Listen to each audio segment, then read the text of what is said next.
वक्त से पहले कुछ नहीं होता और वक्त के बाद भी कुछ नहीं होता। जो होता है वक्त पर ही होता है। क्यों साईं? हाँ गुरुदेव, वक्त को कोई जीत नहीं सकता। जो ये समझता है कि उसने वक्त पर विजय हासिल कर ली है, वो भ्रमित है। वाह वाह साईं वाह।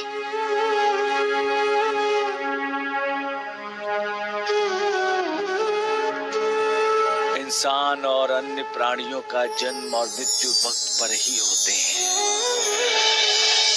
वक्त पर ही उन्हें कामयाबी मिलती है और वक्त पर ही हम नाकाम होते हैं।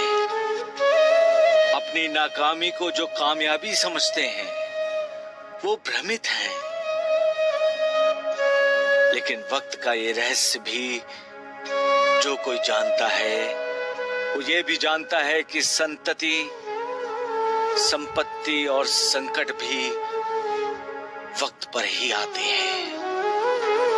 ऐसे लोग कभी अपना धैर्य नहीं खोते क्योंकि वो जानते हैं कि सब कुछ वक्त के अधीन है। वक्त पर ही होगा, जल्दबाजी करने से कुछ नहीं होगा। सूरज वक्त पर ही निकलता है तो फिर उसका इंतजार क्यों करना? रात भी वक्त पर ही होगी, फिर वक्त से पहले रात का इंतजार करना बेकार है। इसलिए वक्त का इंतजार करो। वक्त का इंतजार नहीं करोगे तो अशांत हो जाओगे। जिंदगी में कामयाबी हासिल करने के लिए गुरु का आशीर्वाद होना बहुत जरूरी है। माता पिता की दुआओं का भी साथ होना बहुत जरूरी है। जिनके पास ऐसा आशीर्वाद, ऐसी दुआएं हैं, वो जिंदगी में कामयाब होते हैं। हार न मानने की सोच ही इंसान को जिंदा रखती है, क्योंकि उम्मीद है तो जिंदगी है। उम्मीद से ही इंसान को आगे बढ़ने की प्रेरणा मिलती है। इसलिए उम्मीद का दामन कभी नहीं छोड़ना चाहिए। कर्ता कर्म करता है, क्योंकि कर्ता के अधीन कर्म है, परंतु फल तो उस मालिक के हाथ में है। फिर हम फल की चिंता क्यों करें? यदि हमने कर्म किया है तो मालिक एक ना एक दिन उसका कर्म फल हमें देगा। इसलिए इंसान को अपना कर्म मालिक पर भरोसा रखते हुए पूरे मन से करना चाहिए। जब कोई कर्म पूर्ण मन से किया जाता है तो एक ना एक दिन उसमें सफलता मिलती ही है। लेकिन यदि कोई बिना कोशिश किए, बगैर प्रयास के ही फल की उम्मीद करता है और ये सोचता है कि उसके लिए सोचने वाला मालिक है, हम क्यों सोचें, तो ये गलत है।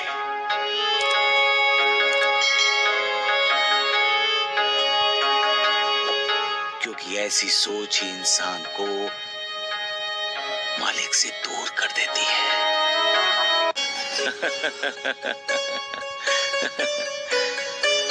मालिक का परम धाम पाना है तो सब कुछ भूल जाना चाहिए। तब न सुख का कोई महत्व होता है, न दुख से कोई विचलन। दर्द, वेदना, यात्रा भी परम धाम के लिए निकले हुए यात्री की यात्रा में बाधा उत्पन्न नहीं कर सकता। कोई भी मोह ऐसे यात्री को मोहित करके परम धाम के मार्ग से हटा नहीं सकता। तब एक ही लक्ष्य होता है, मालिक का परम धाम। तब एक ही इच्छा होती है, मालिक का दर्शन। जब मालिक के दर्शन होते हैं तब सिर्फ पृथ्वी पर ही नहीं, त्रिलोक का लगाया गया चक्कर भी यात्री भूल जाता है।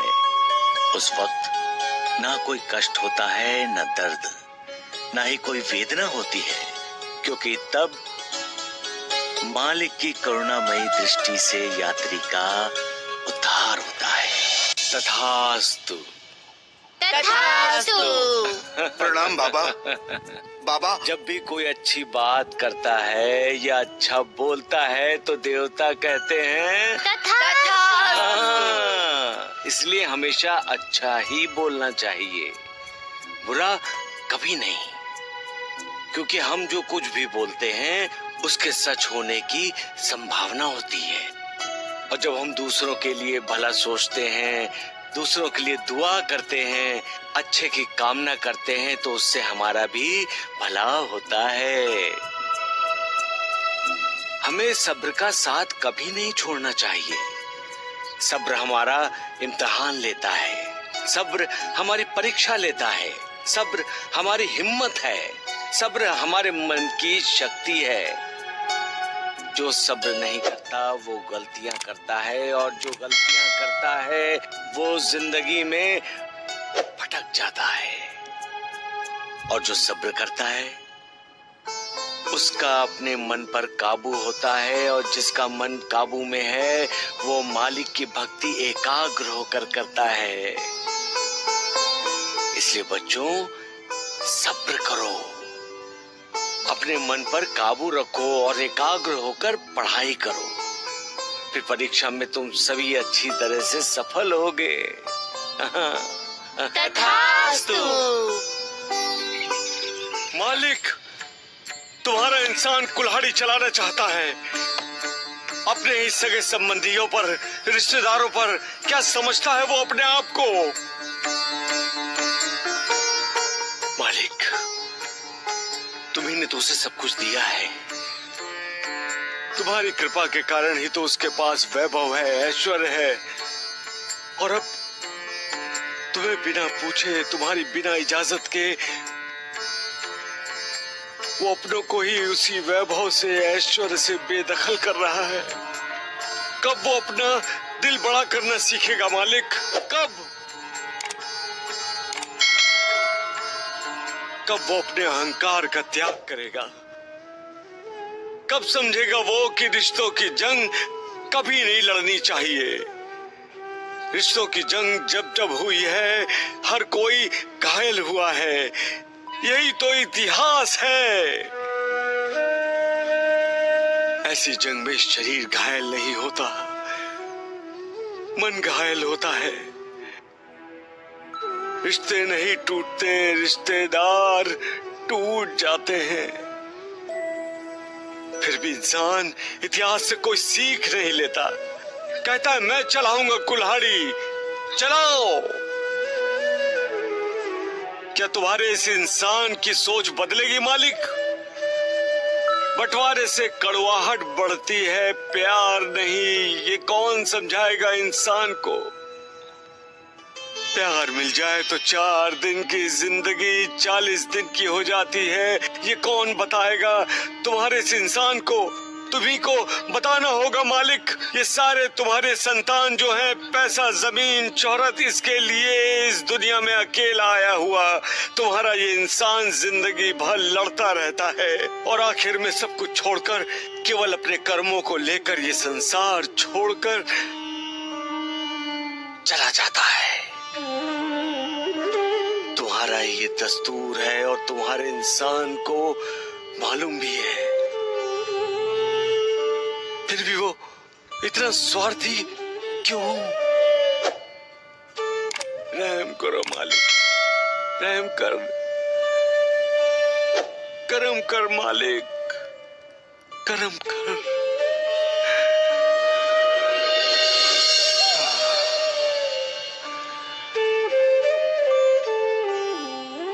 सबका मालिक।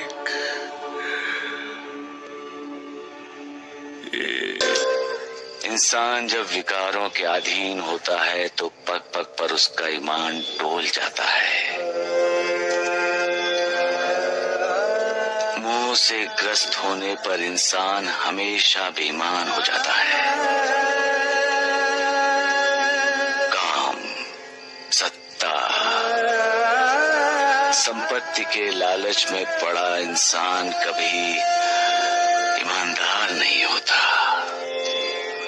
जब पैसे के लिए इंसान धोखेबाजी और विश्वासघात करता है तो मुझे दुख होता है। वो ये क्यों भूल जाता है कि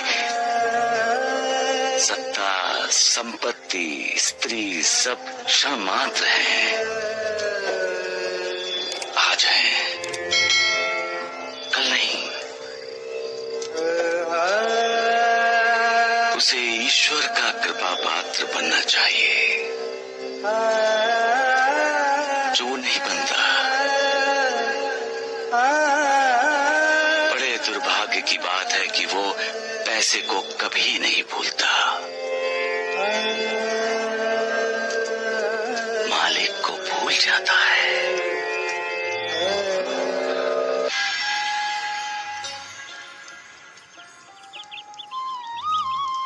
रुपया, पैसा, सोना, चांदी, ये सब मोह माया का चक्रव्यूह है।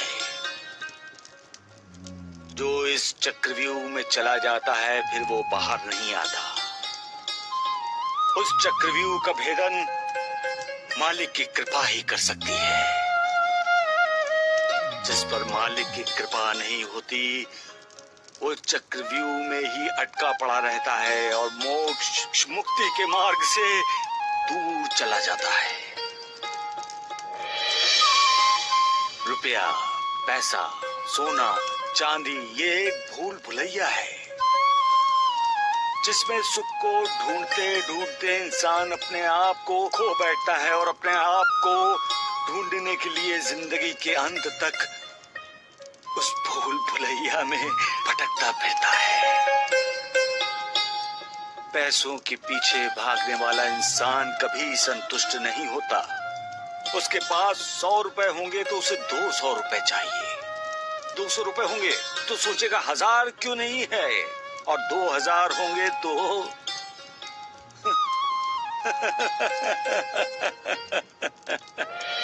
मालिक, लालच सच में बहुत बुरी बला है। पैसों से अपनी तिजोरी भरने वाला इंसान ये भूल जाता है कि उसकी जरूरत कितनी है। क्या है जरूरत? 100 रुपए की है तो भी वो 1000 के पीछे भागता है। वो ये क्यों नहीं सोचता कि पैसा इंसान का उद्धार नहीं कर सकता। मालिक इंसान का उद्धार कर सकता है और करता है। उसे मालिक के पीछे भागना चाहिए, पैसों के पीछे नहीं। पैसों के पीछे भागने का अर्थ है विकारों के पीछे भागना। जो विकारों को दूर रखता है, निर्विकार के करीब आता है, मतलब है इंसान का उद्धार होना। जब कोई अपना बहकता है या रास्ते से भटकता है तो इंसान के दिल को चोट लगती है। अपने उस रिश्तेदार को सही रास्ते पर लाने के लिए इंसान हर कोशिश करता है। वो उसे प्यार से समझाता है, नहीं समझता तो उस पर नाराज होता है, गुस्सा करता है और सजा तक देता है। लेकिन इन सब के पीछे एक प्रखर इच्छा होती है, अपने रिश्तेदार को गलत रास्ते से रोकने की, उसे सही रास्ते पर लाने की। गुरुदेव, गुरुदेव, एक 13-14 साल का लड़का था। बड़ा ही आलसी था, न ठीक तरह से पढ़ाई करता था, न किसी काम में अपने माँ बाप का हाथ बटाता था, बस सोता ही रहता था। उसके पिता ने बहुत कोशिश की, लेकिन बेटा एक कान से सुनता, दूसरे कान से निकाल देता। एक दिन अपने पिता को बहुत खुश देखकर बेटे ने सवाल किया, तो जवाब में पिता ने कहा, आज मैंने उगता हुआ सूरज देखा। वाह, क्या दृश्य था वो! ऐसा लग रहा था कि साक्षात भगवान मुझे दर्शन दे रहे हैं। वाह वाह वाह! वो लाल, पीला, केसरी रंग, वो बिखरी हुई किरणें और उनमें से आहिस्ता आहिस्ता ऊपर आने वाला सूर्य का बिंब।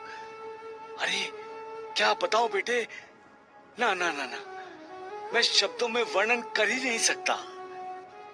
उस समय का आनंद स्वयं अनुभव करना चाहिए। भगवान के इस करिश्मे को जीवन में बार बार देखना चाहिए। फिर तो बेटा बेचैन हुआ होगा साईं। हाँ गुरुदेव, वो जल्दी जल्दी उठने लगा, लेकिन तब तक सूर्योदय हो चुका था। फिर तो वो सुबह जल्दी रोज रोज जगने लगा होगा। हाँ गुरुदेव, परंतु वो उगने वाला सूर्य फिर भी नहीं देख पाया।